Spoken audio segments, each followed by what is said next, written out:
صل على سيدنا محمد النبي الأمي الهاشمي وعلى آله وأصحابه نجوم الهدى. أما بعد فقد قال الله تبارك وتعالى في القرآن المجيد والفرقان الحميد: أعوذ بالله من الشيطان الرجيم. بسم الله الرحمن الرحيم.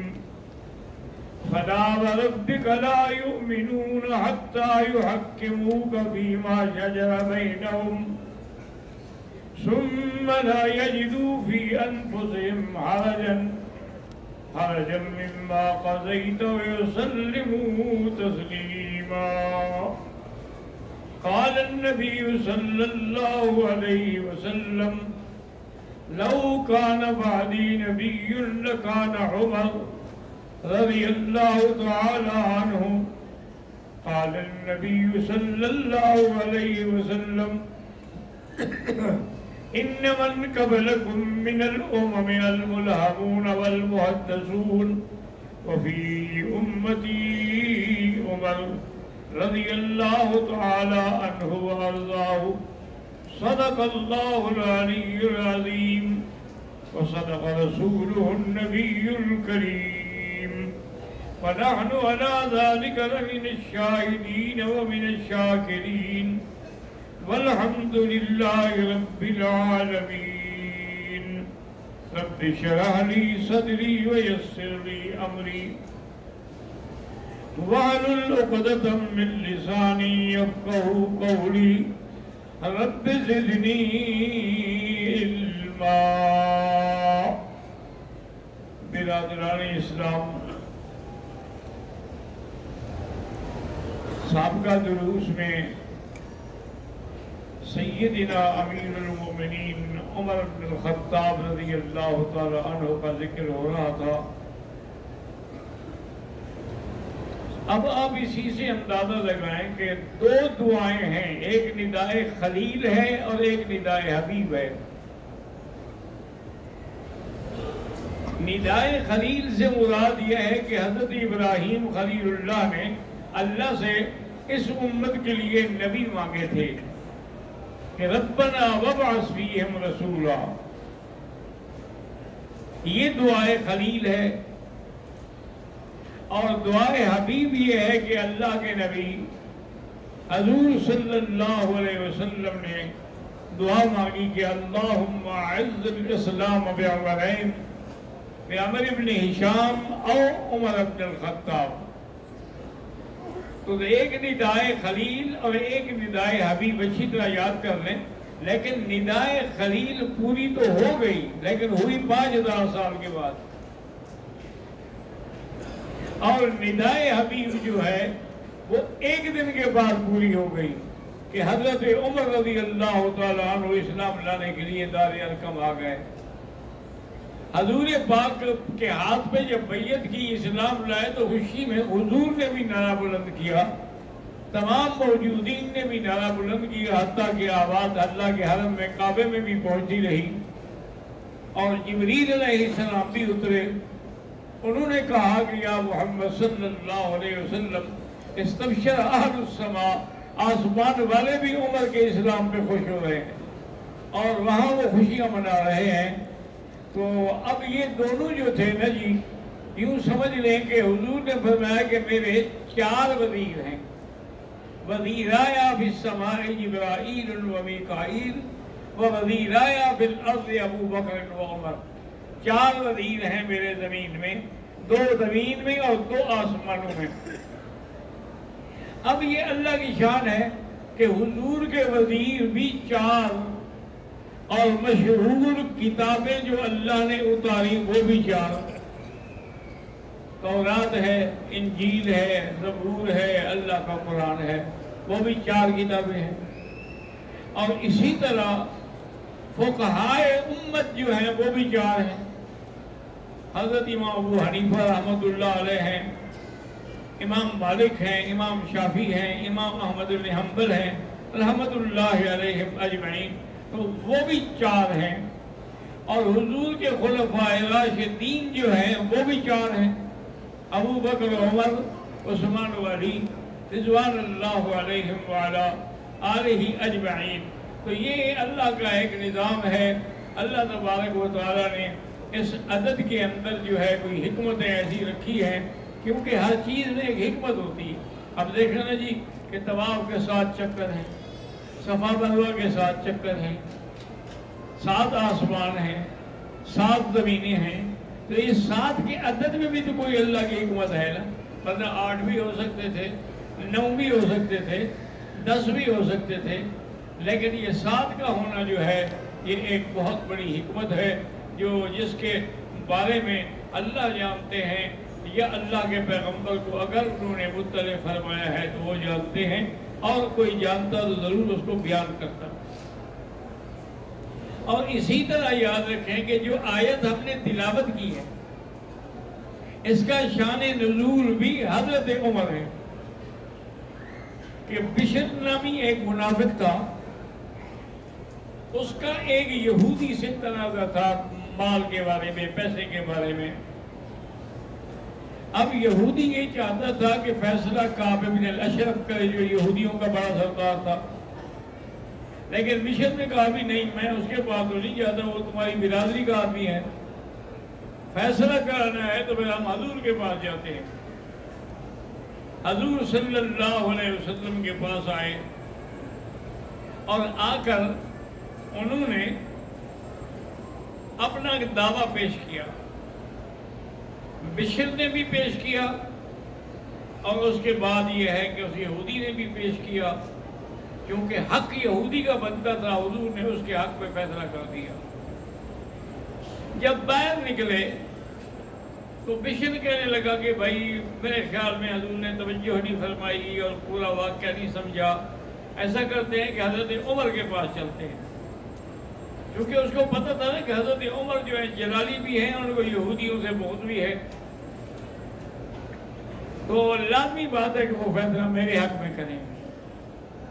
جب آئے اور حضرت عمر رضی اللہ تعالیٰ عنہ کو سنایا کہ بھی حضور نے فیصلہ فرما دیا تھا، لیکن یہ آپ کا مسلمان نہیں مانتا، میں تو مان چکا ہوں، یہ کہتا ہے کہ حضرت عمر فیصلہ کرے، فرمایا ٹھیک ہے آپ ٹھہرے، عقدی بینکما، میں تم دونوں کے درمیان فیصلہ کرتا ہوں۔ حضرت عمر اپنے گھر تشریف لے گئے، واپس آئے، تلوار ہاتھ میں تھی کہ منافق کی گردن اڑا دی۔ اب شور ہو گیا، کیونکہ وہ تھا تو منافق بظاہر تو مسلمان تھا نا، نمازیں بھی پڑھتا تھا، مسجد نبی میں بھی جاتا تھا، تو اب لوگوں نے شور مچا دیا کہ حضرت عمر نے ایک مسلمان کو بلا وجہ مار دیا ہے، اور اس کے ورثاء جو تھے وہ کیس لے کر حضور صلی اللہ علیہ وسلم کی خدمت میں آئے کہ دیکھو یا رسول اللہ، حضرت عمر کا جوش دیکھیں کہ اس نے ایک مسلمان کو بے گناہ مار دیا۔ حضور صلی اللہ علیہ وسلم نے حضرت عمر کو بلایا رضی اللہ تعالیٰ عنہ وارضاہ، اور آپ سے پوچھا کہ کیا بات ہے، کیوں آپ نے ایسا کیا؟ ابھی وہ جواب دینے والے تھے کہ جبریل آ گئے کہ محمد مصطفیٰ عمر کی طرف سے جواب ہم دیتے ہیں، آپ جواب نہ دیں۔ اللہ نے یہ قرآن کی آیت نازل کی کہ جو آپ کے فیصلے پر یقین نہ لائے، تسلیم نہ کرے، وہ کافر ہے، اور کافر کا قتل کرنا جو ہے وہ تو ٹھیک ہے، حضرت عمر نے اچھا کیا ہے۔ حضرت عمر رضی اللہ تعالیٰ عنہ کے حق میں یعنی شان نزول جو ہے اس آیت مبارک کا، وہ حضرت عمر رضی اللہ تعالیٰ عنہ کے بارے میں ہے کہ اللہ تبارک و تعالیٰ۔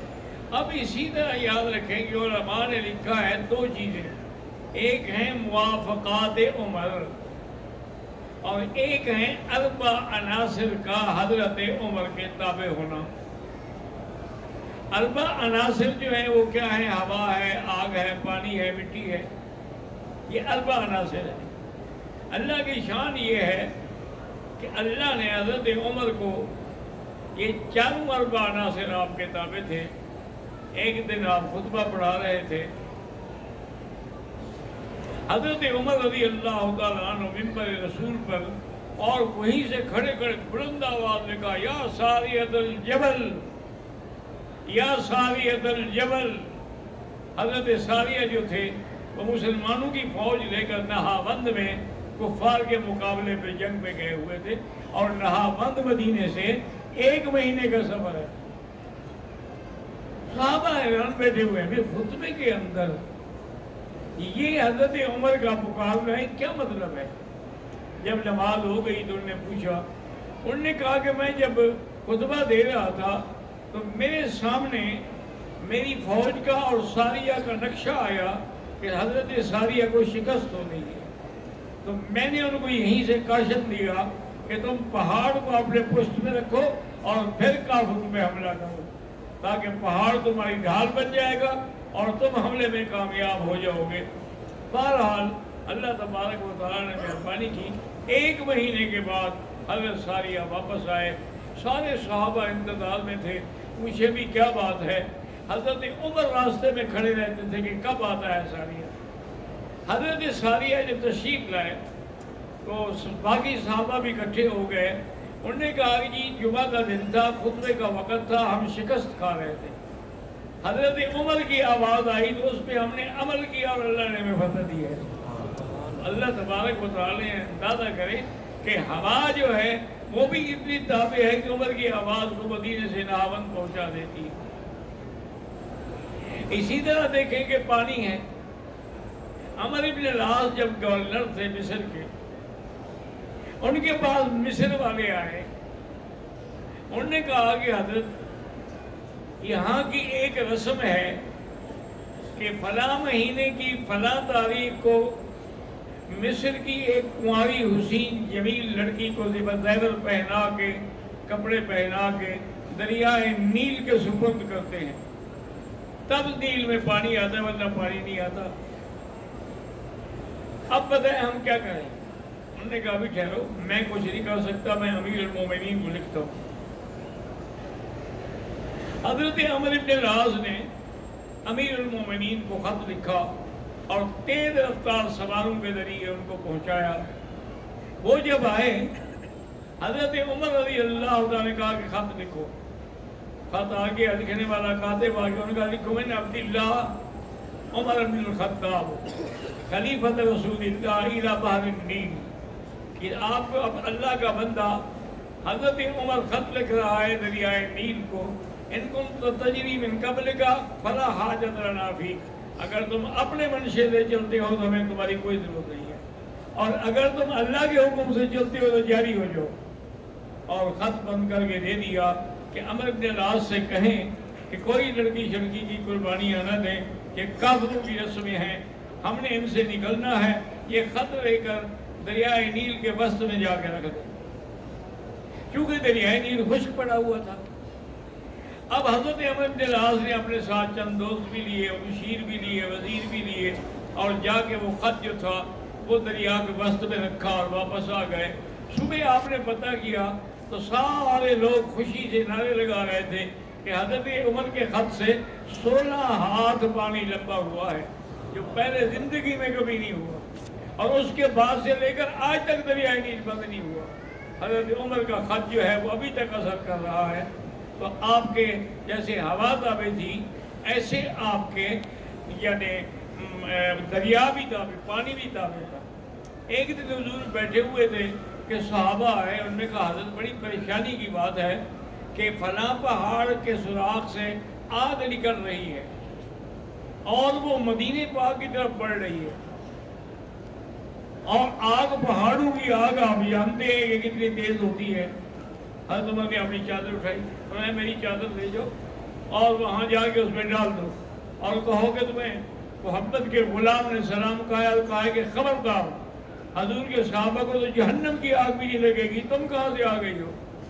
حضور نے فرمایا ہے کہ لا تمس النار من رآنی ومن رآ من رآنی، او کما قال النبی صلی اللہ علیہ وسلم۔ حضور نے فرمایا کہ اس کو آگ چھو کے بھی نہیں گزرے گی جس نے مجھے دیکھا ہے، یعنی صحابہ، یا جس نے صحابہ کو دیکھا ہے، تو تم کیسے آئی ہو؟ جا کے چادر ڈالنے کی دیر تھی کہ آگ بجھ گئی۔ تو حضرت عمر رضی اللہ تعالیٰ عنہ کے یعنی آگ نے بھی آپ کا حکم تسلیم فرمایا۔